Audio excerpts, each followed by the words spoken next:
মানে কি শুরু করেছিস ভাই তোরা? কি মানে ইউটিউব খুলছেন আপনারা, ইউটিউব ফেসবুক যদি খুলে থাকেন তাহলে দেখবেন যে সব জায়গায় সারা টকিজকে পোক করা হচ্ছে। কেন ভাই? আমি সাথে পাছা না থাকা এক বাঙালি, সাধারণ মধ্যবিত্ত বাঙালি, খেয়ে দে ঘুমাই, ভিডিও করি, সিনেমা দেখি, পড়াই, এটুকু আমার কাজ। ও কবিতাও লিখি। তো মানে আমাকে পোক করে কি লাভ? যাই হোক, আমি একটা ভিডিও করেছিলাম যে দেবদার খাদান আমার পোষায়নি, একদম বাস্তব কথা পোষায়নি। তো দেবদার টক্সিক ফ্যানেরা, এই রিসেন্টলি আমি একটা গ্রুপে দেখলাম, বড় গ্রুপ, প্রায় 65-70 লোক রয়েছে, দেবদার একটা গ্রুপ। সেখানে আমার ছবি নিয়ে একটা মানে আমাকে ফিমেল বানিয়ে দেওয়া, পোক করা, আমার লেখাটাকে নিয়ে জঘন্যতম ভাষায় তারা আমাকে গালিগালাজ করেছে। আমি রিপ্লাই করিনি কিছু, ঠিক আছে, আমাকে মেনশন করেছে, আমি রিপ্লাই করিনি। এবার তার যে ফ্যান রয়েছে সে আমার বাস্তবিকতা, দেখুন মূর্খতা প্রকাশ পায়, অশিক্ষিত দেশ ভরে গেছে, আমি বুঝতে পারি সব কিছু, যে আমাদের তৃতীয় বিশ্বের দেশ, তো এখানে অশিক্ষিতের সংখ্যা বেশি, পড়াশোনা না জানা লোক সংখ্যা বেশি। এবারে দেখুন, বাংলা তো একটা মাতৃভাষা আমাদের, বাংলাটা যে জানবে না এটা কে বলতে পারে? আপনারা বাংলা জানেন না, লিখতে পারছেন, তো বলুন, আমি নিজেরটা নিজে লিখে দিচ্ছি, আমাকে নিয়ে বলতে হবে তো? আরে বাবা, আমার ব্যাপারে তো আমি জানি কি আমার নেগেটিভ জায়গা, আপনি বলুন, আমি আমার হয়ে খারাপগুলো লিখে দেবো, আপনি শুধু পোস্ট করবেন আপনার পেজে। এত বানান ভুল লিখলে হয় সেখানে? আর এক ইউটিউবার আমাকে রিপ্লাই করছে, সে স উচ্চারণ করে, স প। আরে ভাই, রিলস ওটা, রিলিজ না, রিলস, দন্তেশ উচ্চারণ কর। তুই আজকের থেকে বলবি 50 বার মায়ের সামনে গিয়ে দন্তেশ্বরে উচ্চারণ করি 50 বার করে, ঠিক আছে?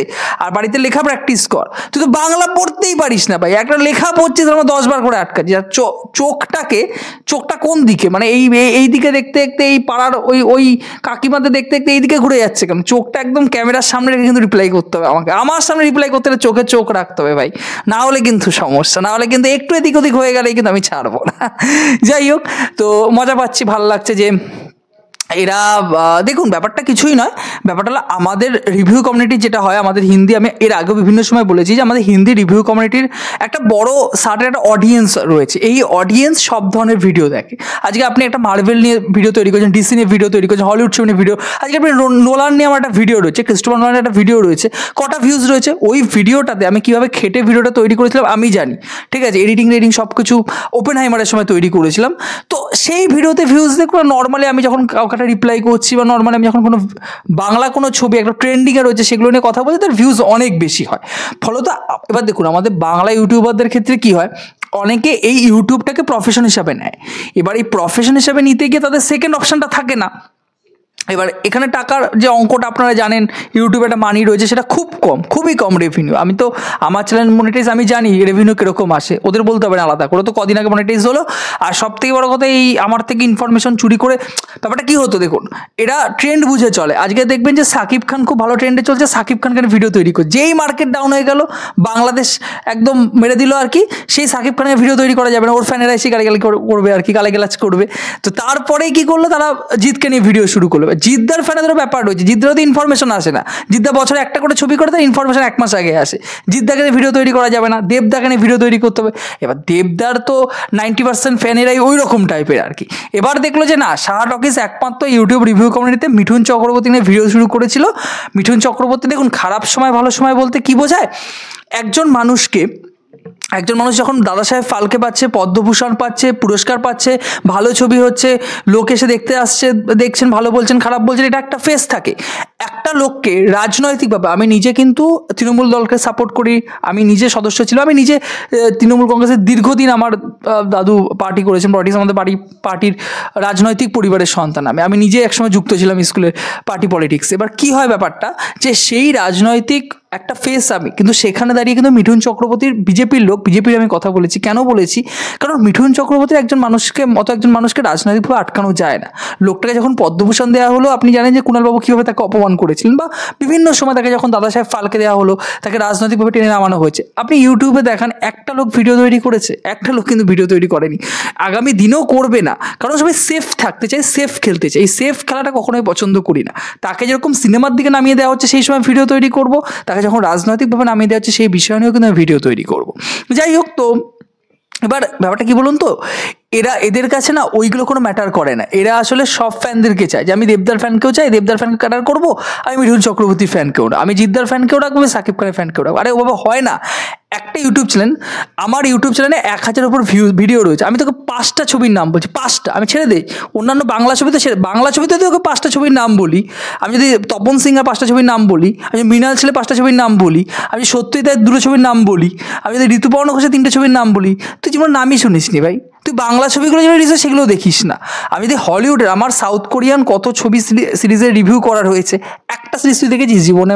মানে এরা আসলে কিছুই না, কি বলুন তো, আবার দেখছে পাবলিক রিয়াকশনে ধরুন ভিউজ হলো, কেউ কেউ পাবলিক রিয়াকশন নিতে চলে গেল, আবার ধরুন কেউ দেখলো যে না, কাউকে কোনো একজন ফ্যানকে নিয়ে যদি ভিডিও তৈরি করা যায় সেখানে ভিউজ বেশি হয়, পারিবারিক যদি কোনো একজনকে নিয়ে ভিডিও করলাম সেখানে ভিউজ বেশি আছে, সেখানে নিয়ে গেল, ইন্টারভিউ থেকে ভিউজ আসলো।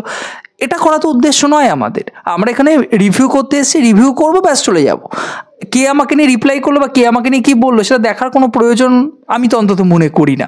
যাই হোক, এই ফেসবুক পেজ ইউটিউবগুলো থেকে দূরে থাকুন, এগুলো খুব একটা গুরুত্বপূর্ণ কিছু নয়। আর যারা আমাকে রিপ্লাই করেছে তাদের জন্য একটা সব থেকে বড় উপদেশ, আমি জানি না তোমাদের শিক্ষাগত যোগ্যতা কতটা, তবে যদি কলেজে ভর্তি হয়ে থাকো বা যদি মাস্টার্স করতে চাও, আমার তো মাস্টার্স ডিগ্রি রয়েছে, আমি নাম শুনেছি না কিনা জানি না, মাস্টার্স এর পুরো কথা কি বলতে হবে কিন্তু ভিডিওতে, ঠিক আছে, গুগল না করে কিন্তু বলতে হবে এর পুরো কথা কি, বিএডের পুরো কথা বলতে হবে, পিএইচডির পুরো কথা বলতে হবে, ঠিক আছে।